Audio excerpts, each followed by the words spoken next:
Evensong by Art Tanner, with Oliver Ford Davis as Charles Latimer. Here we go again. Slide into stall, turn round, bow to verger. Why do vergers like bowing so much, I wonder? Gives them a sense of status, I suppose. Stupid oafs. Especially Ernest.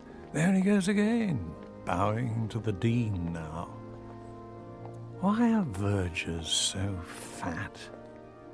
Oh, I can see your sidelong glance at me as you pass, Ernie, my man. I know what you're thinking. Old Canon Latimer's probably been on the beer at lunchtime, drown his sorrows, poor old sot. Not true, Ernie. Well, perhaps a couple of pints, no more.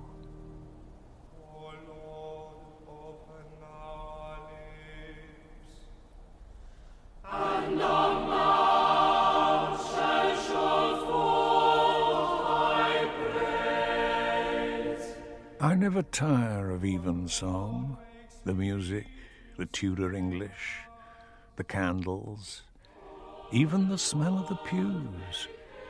It's the quintessential Englishness of it all. Ah, Evensong. I wonder if he's listening today. I wonder if he's ever listening. How many times have I asked myself that question? One day I must sit down with a pencil and paper and work out the number of Evensongs I've attended. 50 years of it. How many have I got left, I wonder? A tough life it was for a 10-year-old. Up at 6 for practice at 7, breakfast, lessons, back after school for another hour's practice, then Evensong. We welcome visitors to the cathedral to choral Evensong. Will you please sit while the choir sings Psalm 91?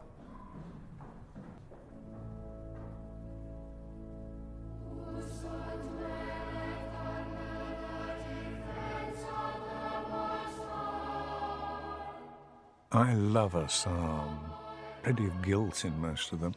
At least I felt it then. Don't know about the other boys. Not so sensitive, perhaps. Psalm 32, that was my favourite.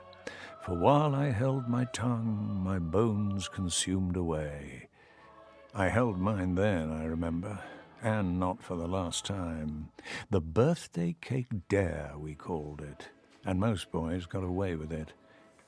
Wilkinson, that was his name. It's frightfully easy. Should have known better. Head chorister, no less. On the way back to Effect, 2 chaps cut ranks. They slip into the lady chapel.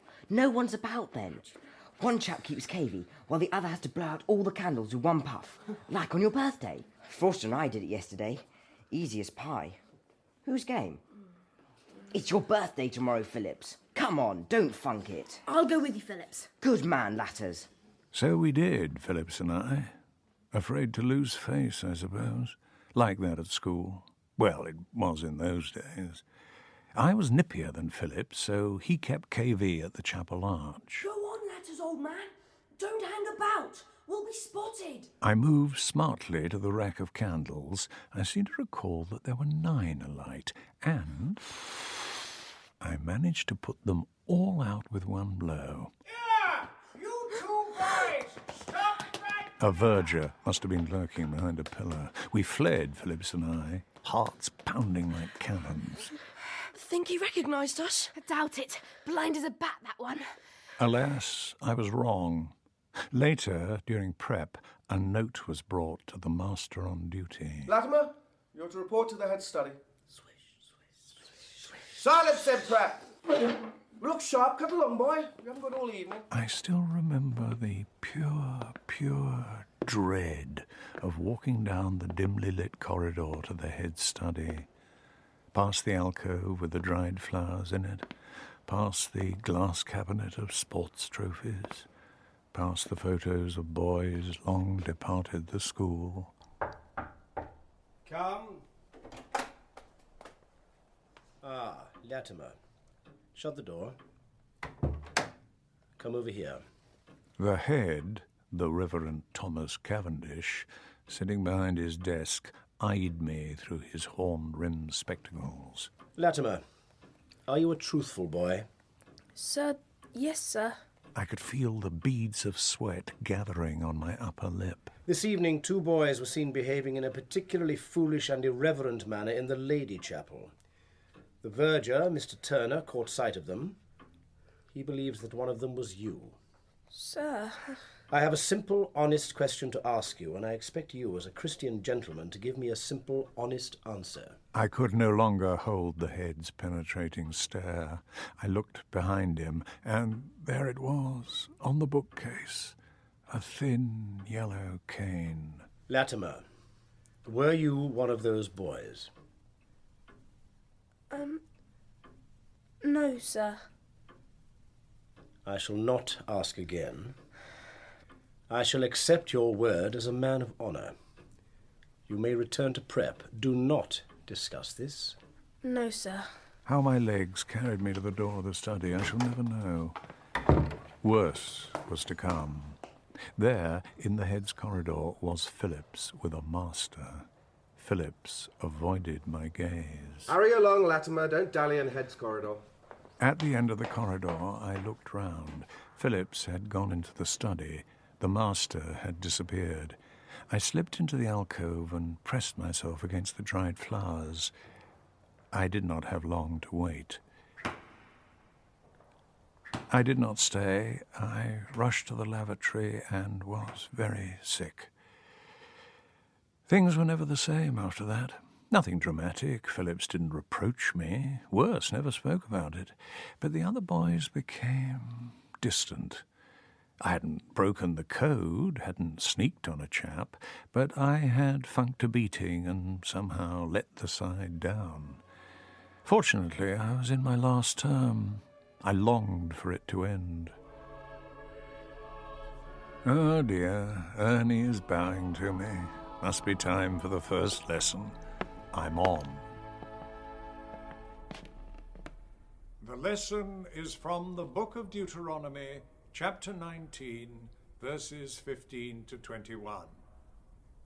One witness is not enough to convict a man accused of any crime or... Not a long lesson, this one. No difficult names, either. Some can go on and on. I once dreamt I was reading a lesson at Evensong and woke up and found that I was. Show no pity, life for life, eye for eye, tooth for tooth. Here ends the first lesson.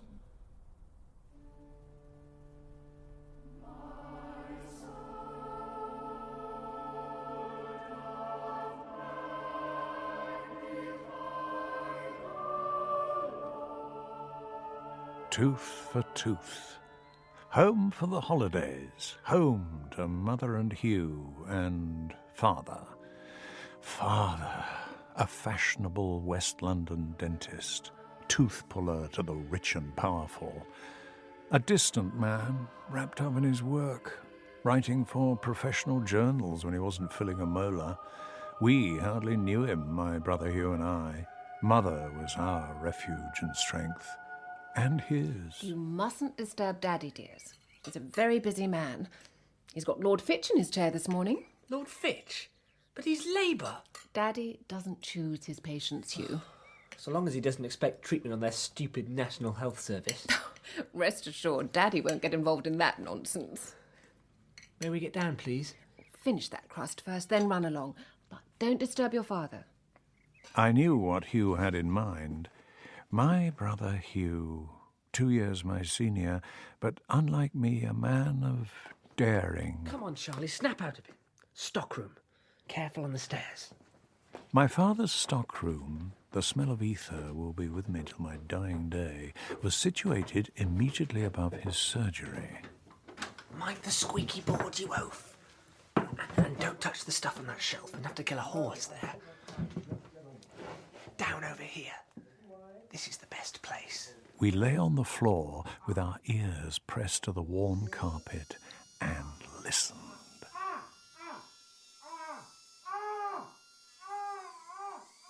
The sound of a politician in great pain. Ah, the joys of the holidays. Father found out a few days later. I think I had left a telltale aniseed ball, but it was Hugh, being the elder, who was punished. I, true to form, kept mum. Hugh was my protector and mother my anchor. Here ends the second lesson. Good Lord, are we there already?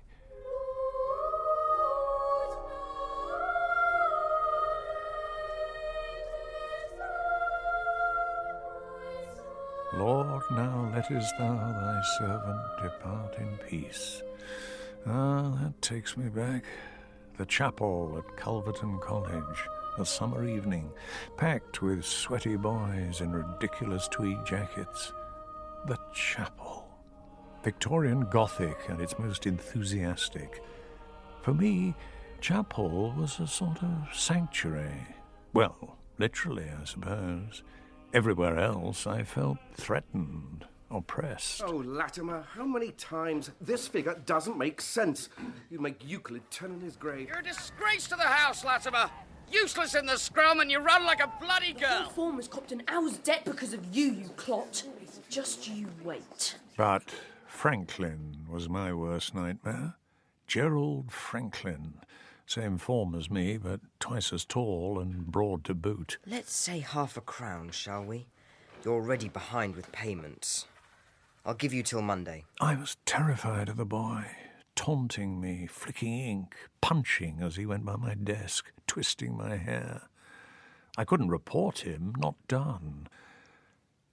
So I decided to kill him. You look anxious, Charles. Anything up? Got a chemistry test when I get back, Mummy. Never mind, dear. Eat up your sprouts. We were on a home exeat that following weekend. I was alone with Mother. Hugh was staying with a friend. I took my chance. When the coast was clear, I crept into my father's stockroom. He, too, was conveniently away. The hernia operation. I knew there was some pretty powerful anaesthetic on the top shelf. This'll do. Now, hypodermic. I stepped out and bought a bar of Fry's chocolate cream in the Brompton Road, and then, carefully, my heart pounding to bursting point, I injected the dope into one of the segments, with not so much as a tear on the silver paper. Back at school on Monday, everything went like clockwork. I placed the chocolate bar on my desk and half covered it with my pencil case so that it was just poking out enough for Franklin to see. Time for payment, Latters. I'll see you back at the house to settle up. Well. Fry's chocolate cream. My favourite. I'll take this on account. And he took the bait. Later that afternoon, there was a great kerfuffle. I say, Bancroft, what's up? Haven't you heard? It's old Franklin, staggering about and puking all over the place. He collapsed. Price Jones had to pick him up. His father's a surgeon. Price Jones reckons he's a goner.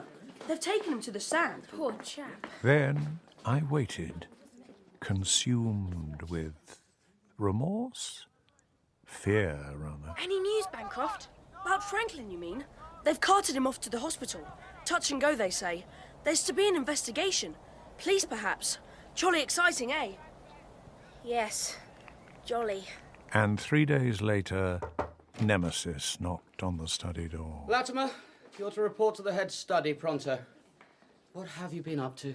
The head study? I'd been to prefect studies, even my housemaster's a couple of times, but never to the heads. Ah, Latimer, Charles, isn't it? Come in, come over here and sit down. And then, to my horror, I saw that Hugh was already there. My brother was to witness my undoing. Sit down, old chap. Old chap? I was confused. Had they concluded that I was insane? I have just been saying to your brother that there are times when things may not add up, seem to make no sense. Sir, Your father has been summoned to appear before the greatest judge. Sir, I didn't mean... Daddy's dead, Charlie.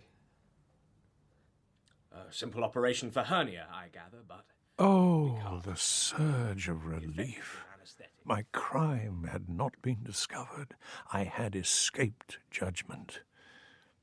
Callous, I suppose, but I had never been really close to Father.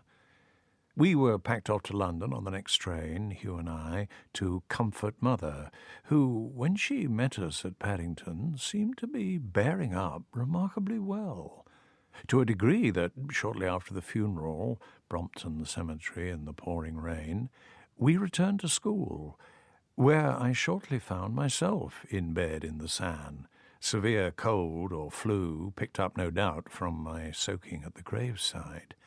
Matron was sympathetic. Just let's look at that thermometer. Matron, I was wondering, what happened to Franklin? Chum of yours, is he? Oh, he'll pull through. He's out of hospital and home recovering. But I'll tell you one thing, just between you, me and the gatepost. He won't be coming back here. His parents have blamed his condition on school food. The head's hopping mad.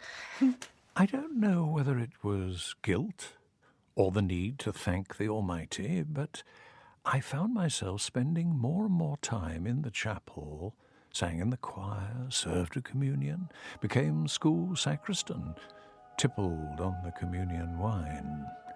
So it seemed only natural when, in my A-level year, the chaplain suggested that I apply to read theology at Keble.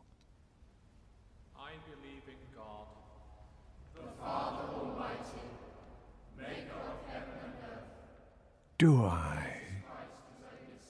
Did I then? Well, yes. I believe in a sort of comfortable Church of Englandy way. I've never been one for dogma, though. Church history, now that's what I enjoyed most.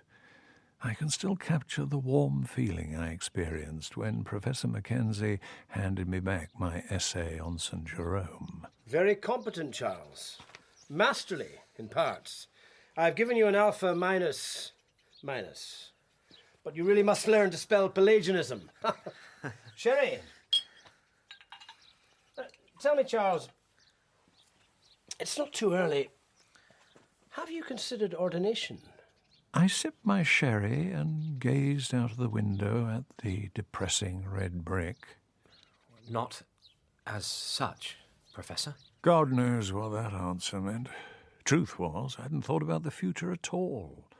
After the prison of public school, I was too busy enjoying the freedom of Oxford.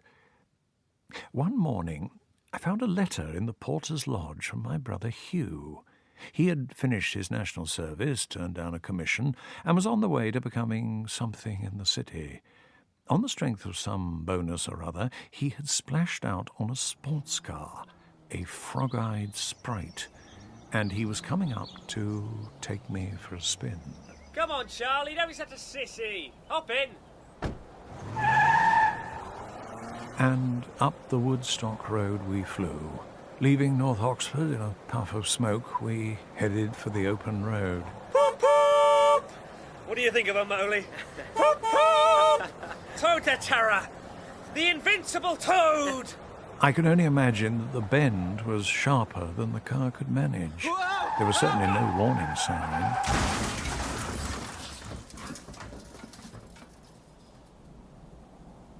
It was as if some great hand had grasped me and thrown me from the car.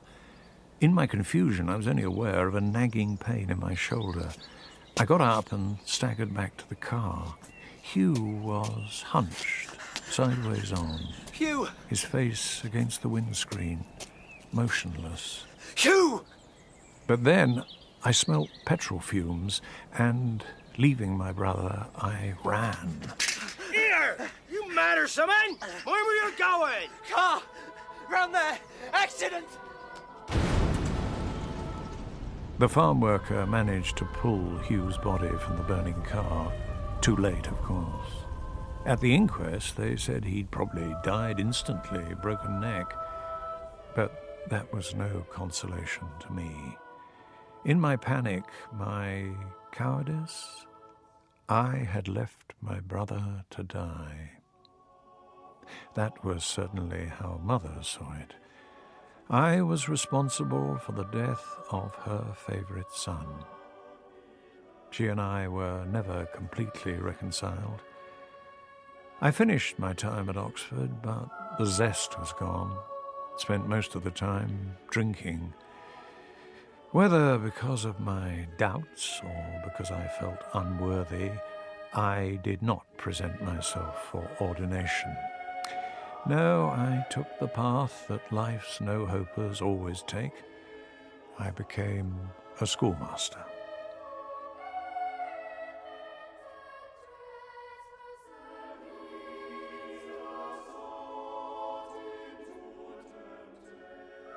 Temptation, temptation.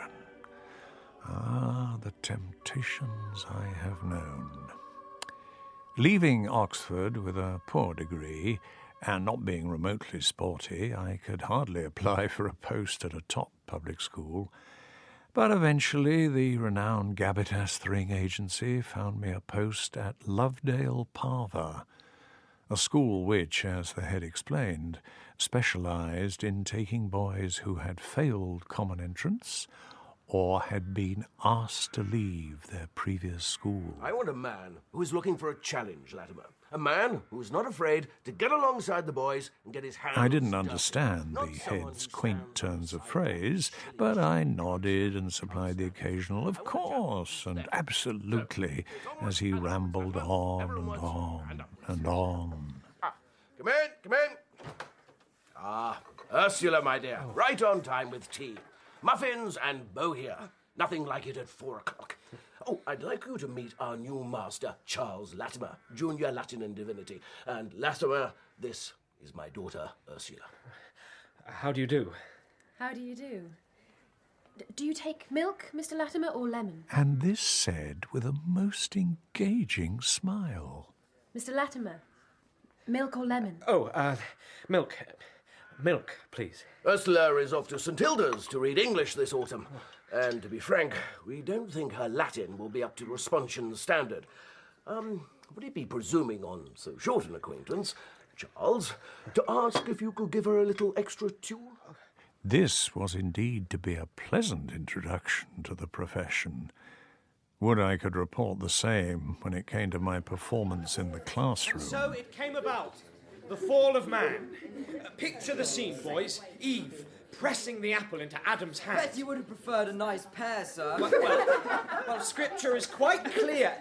That is not funny, Richardson. Not funny at all. Quiet! Quiet! We will return to class after tea. An empty threat, as I was to help Ursula with her subordinate clauses after tea, and I had no intention of anything interfering with that extracurricular activity.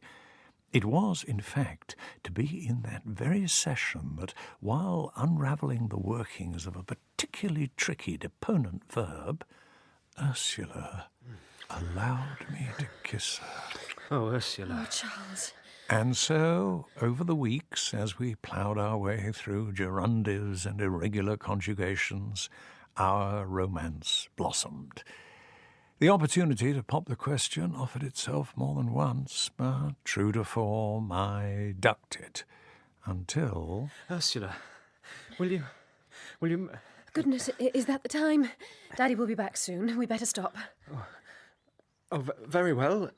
Till Saturday, then. Can't make Saturday, I'm afraid. My cousin Roger's coming over from Sandhurst. Beastly nuisance. The announcement of the engagement of Miss Ursula Fortescue to the Honourable Roger Manville appeared in the Times the following Tuesday. I had been taken for a ride, hours and hours of free tuition. Stultorum infinitus est numerus, saith the preacher, there's one born every minute. I was beginning to discern a worrying pattern in my life. I concluded that schoolmastering was not for me. The timely death of Aunt Marion and her generous legacy enabled me to resign at the end of term. I decided, after all, to train for the ministry.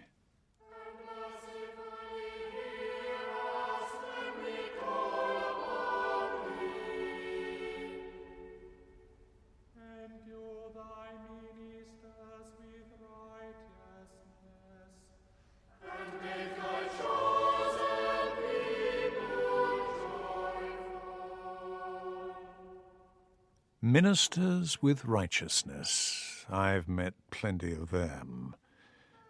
I can't say I enjoyed theological college.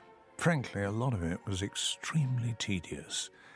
What I really got a kick out of was the chance to go into the local parishes and minister to ordinary people. For the first time in my life, I felt I was being useful to somebody. So I was very happy to be sent as curate to St. Bartholomew's in Hackney, a church very much of the Anglo-Catholic persuasion, but I'd always enjoyed the bells and smells. I had heard that the East Enders were friendly and cheerful, and for the most part, that's how I found them. I'm sure I learnt more from them than they ever did from me. Actually, it was the time when I felt closest to God, putting the communion wafer into hands worn away with years of hard graft, hearing confessions. It was after confession one November evening that I caught sight of Sylvie, a small, thin, hollow-cheeked girl of about 18. She was hovering around at the back of the church. Sylvie, my dear. Still here? Is there something I can do? Mum, I don't know what to do. Whatever's the matter, girl? Come along. Dry your eyes. There. That's better. Now, what is it? I'm pregnant. Oh, my dear. Come and sit down. It transpired that Sylvie had been with a married man, someone from work, she said. He had no intention of leaving his wife, just a fling as far as he was concerned. The girl became distraught when I offered to go and confront the man. No, Father, it wouldn't do no good. I want... Well, there are lots of good Christian homes. I want to get rid of it. Oh, surely not, Sylvie. Abortion is a mortal sin. Our Lord... You're the same! Preach, but when someone comes to you for help, you just... She ran from the church. I followed her, but she had disappeared into the November night. Some days later, I learnt that she was in hospital, gravely ill, the result of some mangled backstreet abortion. When I went to visit her, she refused even to look at me, turned her head the other way on the pillow. A child of God had come to me, a priest, and I had failed her. I sought consolation in drink, but also in the company of Rosemary, a middle-class intruder like myself, the daughter of a bishop, no less. We had not been close till then. She was our church worker, a rather plain woman, 2 years my senior, but this incident brought us together. Rosemary was less sympathetic than I. She was of the opinion that Sylvie had brought it on herself. It was, I suppose, because of the sense of relief, of exculpation that Rosemary gave me, that I began to find her attractive. Some months later we became engaged, and soon after, no doubt through the good offices of her father, I was offered the post of minor canon at my old cathedral. But I left Hackney with a gnawing sense of failure.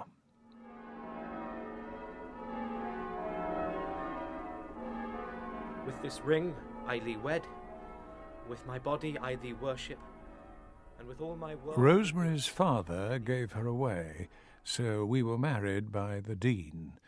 The service went without a hitch, so far so good.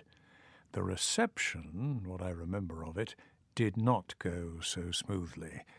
It was the ordeal of the groom's speech that did for me. All those quips, all that joshing.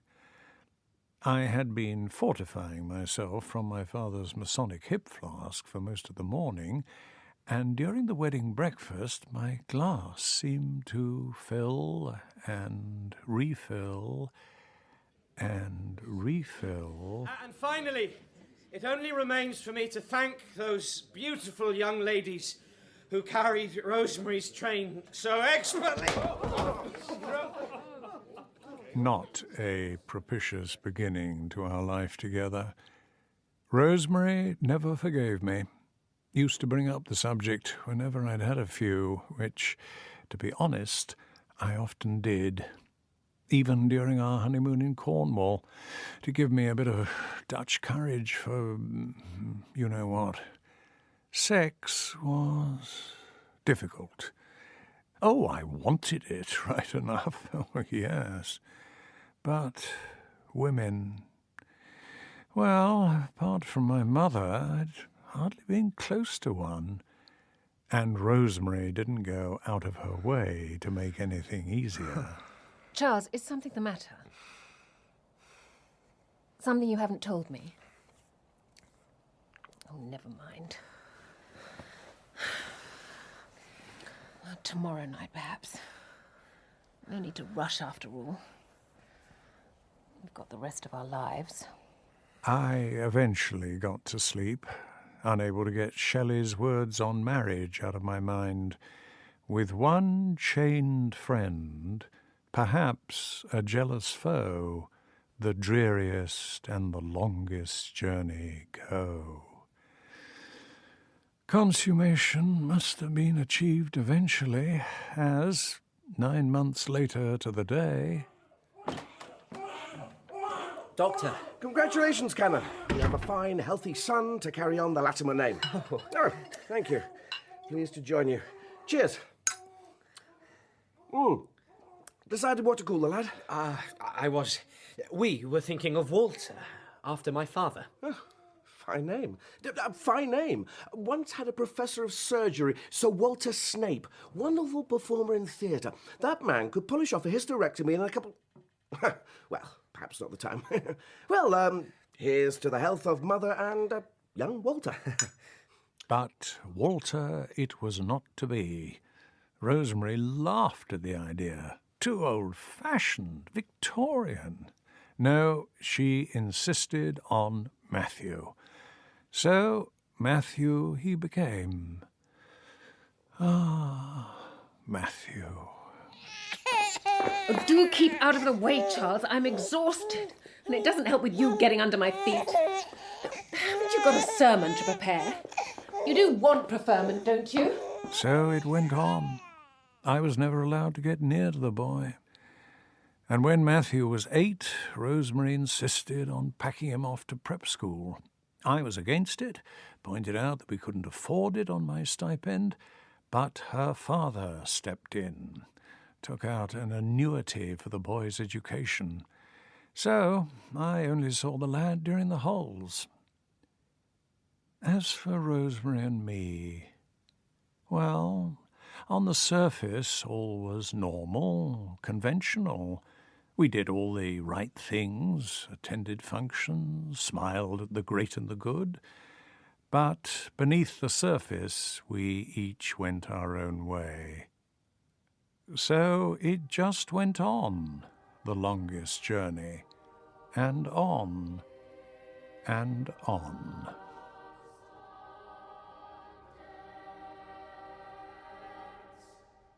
We were forced to put on a united face some years later when, at 16, Matthew returned from school expelled.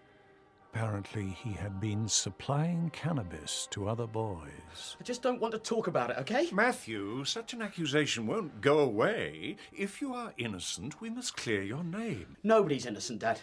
Not at school, not here. I was only helping my mates out. It's no big deal, you know. Well, at least tell me about it. What's there to tell? Nothing you'd understand if I told you. You don't know me. You don't know anything about me. Anyway, you're not worried about me. You're just worried about what your mates at the cathedral will say. Oh, Matthew, you know that's not true. Oh, piss off. But was it true? Was I more concerned about cathedral tittle-tattle than my own son's predicament? I suspect Rosemary was. By pulling a few strings, I arranged for Matthew to take his O-levels at the local tech, But his real love was music. A pop music, of course. He and some friends he'd met at the Tech formed a group. Charles, I can't stand this. You've got to tell them to make less noise. Next thing, we'll be getting complaints. It's the only thing he's got. He's only happy when he's doing this. This, and drinking, and smoking cannabis. His room stinks of it. Well, what are you going to do? About the noise or the pot smoking? About everything. He's your son. He'll end up in prison. Oh, spare me the melodrama. I'll go and tell them to turn the volume down. I might even share a roll-up with them. Charles!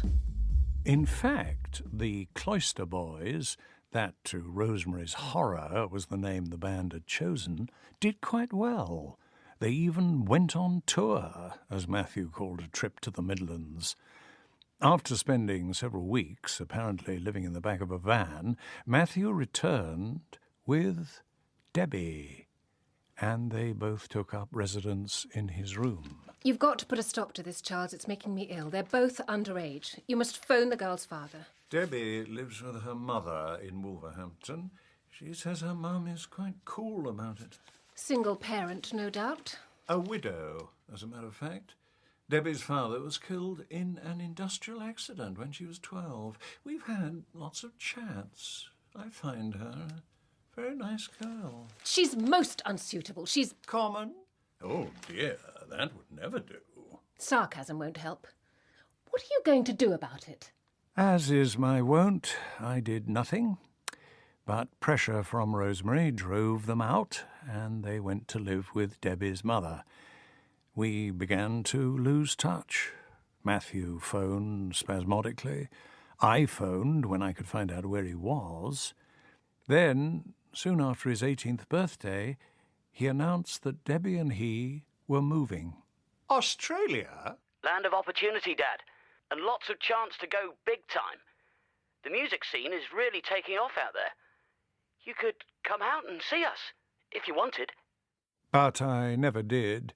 Well, it would have been difficult and costly.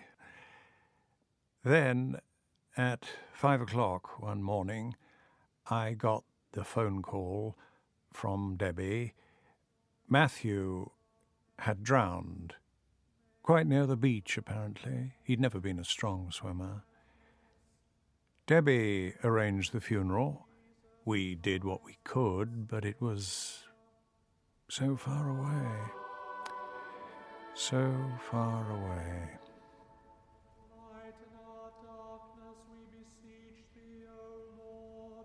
Darkness. Is that all that's left?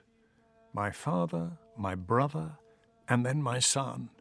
They had all met with accidental death. Where was the divine plan in this? Where was the loving Creator? I try to blot out the last few years, but the pictures keep flashing across the screen. Rosemary's face that night as she opened the front door when I was brought home by that young policeman, drunk and incapable. Thank you, officer. I'll take him. The cannon's had a lot on his mind lately. Come on, Charles. Let's get you to bed. Yes, Rosemary, caring about me. We've grown not close, but not so distant. She insisted on coming with me to the hospital appointment. But I suppose I knew the stomach pains, the bouts of fever, and when they weighed me, I had lost a couple of stone. I'm afraid it's what we expected, Charles. You have liver cancer. Could have been brought on by cirrhosis. We can see from the X-ray that it's quite advanced. So, what next? We can't operate in these circumstances. To be honest, the outlook is pretty bleak. How bleak, David? A few months at the most. There are a lot of things we can do nowadays to make you comfortable, alleviate the pain. No, not yet, at least. I feel I need to face this. You're a brave man, Charles. Charles Latimer, a brave man. Had it taken this long? The last few months have been, well, pretty bloody, to be honest. I'm now taking stuff for the pain, but I held out for quite a few weeks. Why? I don't know. I spent a lot of time trying not to feel sorry for myself, going over the past, thinking, so what comes next? After all, I am a believer, a priest of the church. I am the resurrection and the life, saith the Lord. I've recited that at enough funerals. Then, out of the blue, this morning, the letter. An Australian stamp. Didn't recognise the writing. Dear Canon Latimer, Charles. I expect you'll be surprised to receive this after all these years. I don't think we've been in contact since Matthew's tragic death. A year or so after that, I met somebody else and we got married. Philip is a wonderful husband, a bit older than me. He is a partner in a Sydney law firm. What I'm going to tell you now will come as a shock. A pleasant one, I hope. Soon after Matthew's death, I found I was pregnant.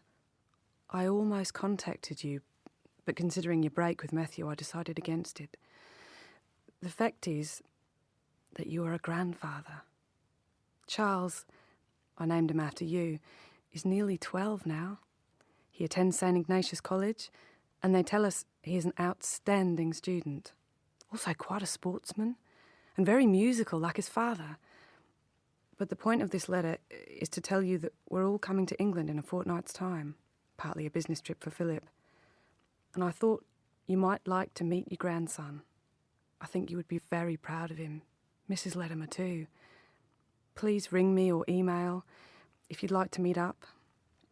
I hope you're both keeping well. Deborah Maitland. So, there we are. Is that his answer to all my questions about resurrection? His blessing? Another Charles Latimer on the other side of the world, and coming to meet me. The verger is bowing. Time to walk out now.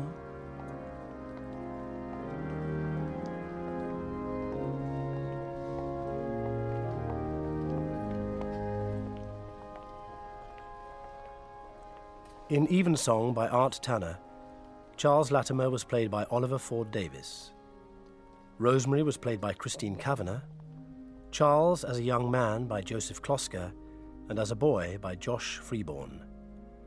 The headmaster was Sam Dale, the master Mark Straker, Hugh Paul Richard Biggin, and Matthew Tom George. Debbie was Miranda Keeling, Ursula Bethan Walker, and Sylvie Emma Noakes. The boys were Stephen Williams and Pax Baldwin. The organ voluntaries were improvised by James Thomas at the organ of St Edmundsbury Cathedral. The director was Colin Guthrie.